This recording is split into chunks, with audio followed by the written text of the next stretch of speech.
we never drop one rice on the table, and we will put the shoes like this.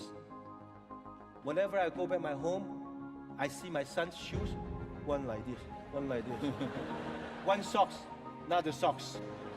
No discipline. Yeah, when first day when I see him in US, hi there. Then I just standing up, because we learn 人与礼记信四维八德宗教里 we learn this kind of very traditional. When we see old people, how does that we're helping people. When he do this, yeah. Don't move, talk to me. They don't know how to talk.